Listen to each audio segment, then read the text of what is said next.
this year, who are among the Big 12 teams you think legitimately can get in the playoff? Oklahoma leads the way, right? Iowa State? Oklahoma, Iowa State. I know you're looking at me annoyed. Yes, I very much so. Finish I what you're chewing on, please. I did not get the cue early enough. I had something in my mouth. Yes, sorry. please. We'll talk and you can chew that. Sorry, that's just in my ears. It bothers me. Yeah. But another Armstrong thing making me look bad. Well, Armstrong texted me to get mad about it, so that's what it was. No, Iowa State, Oklahoma. I think Texas has an outside shot. I don't think you can rule them out because we don't know what Steve Sarkisian is going to do with that bunch. I mean, we know they've been poorly coached. They've been, if anything, underachievers for like a decade now. And, eventually, I thought about it this way. Us non-Texas fans can't be lucky enough for them to just suck forever. Yeah. So, at some point, they're going to hit on a head coach. And they were all sold that Tom Herman was that guy, and he clearly wasn't. And he clearly wasn't ready for that gig. But Steve Sarkisian, even with, you got to be careful that he just doesn't, drift back into his addiction issues. But so long as that's not a problem, he's a hell of a football coach. And he's going to be able to recruit well, and they're going to have all the money in the world. And we're going to get this whole restart again of, Texas is back again now because a new coach is here. And this time it's for real, just like, with Charlie Strong and with Tom Herman. But maybe it is. Maybe it is. We'll see. But I'm not going to rule them out because, they weren't that great of a team last year, and they were – they only lost 3 or 4 games, right? So I could see where they could be in the mix potentially based on, the expected talent level. But they do have a new quarterback. They do have some questions on defense. So we'll see. But I'm just saying I'll have them in the mix as an outsider, but Iowa State and Oklahoma. And then TCU. Mm-hmm. I think you got to look at TCU. They got a lot coming back, man. They got a lot coming back. So I think that they've kind of gone – they have a good year, and then they kind of go away for a couple years where they're a bowl team, but they don't really figure into the equation. I guess they're kind of due to be in the equation again, and this seems like a team that's suited for it. So I'd put them in that position, maybe alongside Texas, more so than with Iowa State and Oklahoma, but those are the ones I'd roll with. All right, Iowa State, Oklahoma makes sense. If Texas, take out the name, and they had the same problems, a young quarterback, Baylor's got 5 young quarterbacks, and a defense that might have issues. Now, you have the bell cow running back in Bijan Robinson, who's fantastic. But again, okay, Iowa State has a hell of a running back, and Breece Hall. And Oklahoma got a transfer from Tennessee who's a dynamic running back, along with all the other weapons. If you took the name off the jersey and you had basically a quarterback, no matter how they looked in the bowl game, would they be in the conversation?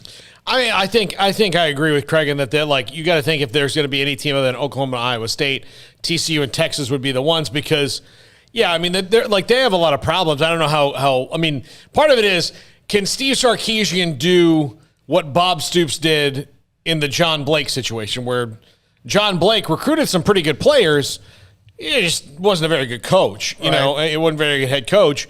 And Bob Stoops took that talent and won with it really quickly. Can Steve Sarkisian do that if that's the real issue? Or is the issue at Texas that in spite of a couple people that we know are really good, maybe the reason they haven't been good for a decade is that they don't have good players? What did Roy Miller tell us?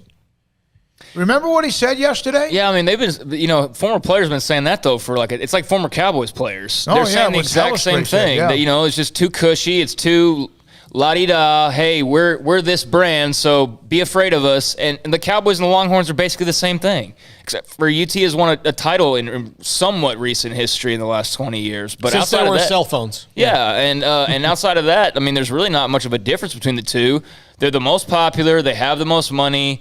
How that matters to fans, I don't know, because it's not like the money's going to you in any way. I think some fans absolutely love that. Oh, they love bragging about it because it's something for them to brag about. But I also think those are the people that just desperately need something to brag about the school's money. But anyways, I mean, there's talent. We know there's talent. Now, is it as highly rated as it should have been, or was it too highly rated?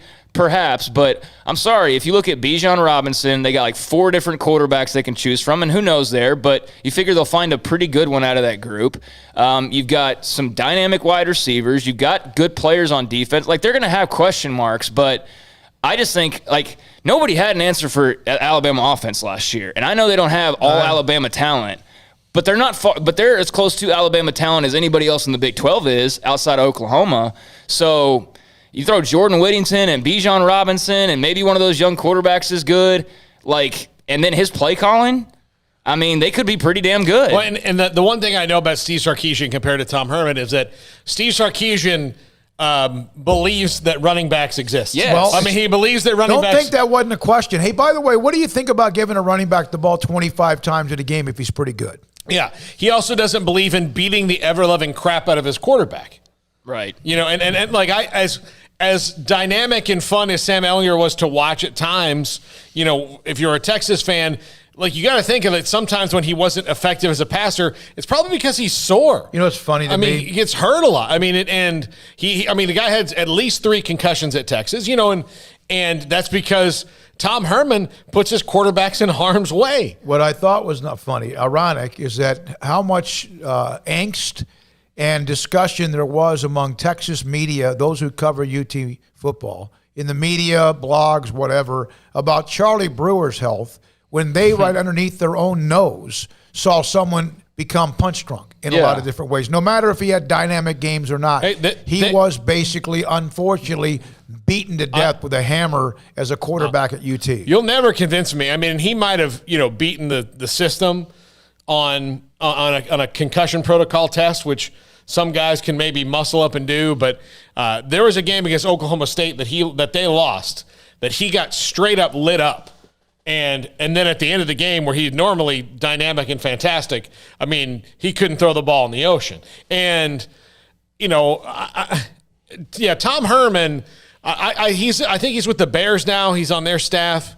And I think that's probably where he needs to be, because I think he needs to learn about NFL offenses and changing and be diverse, because he's clearly a very intelligent guy, but offensively, he gets pigeonholed into a couple things, and then it worked for him at Houston. And when he was at Ohio State, there was a guy named Urban Meyer who made sure he noticed that Zeke Elliott's your running back, and you better give him the ball. But when he was in charge, he wanted the quarterback to run the whole show. And, while if you have a dynamic enough player, that's fine, you still got to protect him. Update on the college super regionals. Stanford hammered Texas Tech 15-3. Most runs, tied for the most runs allowed by Tech in a tournament game. Also, how about this young man becomes my favorite college football player? He's a freshman at Alabama. He's a first-year student at Alabama. He's a defensive back. His name is JaQuincy McKinstry. He is now officially going by the name of Kool-Aid. So instead of running out of the tunnels, he bursts through the wall and out onto the field. It is official.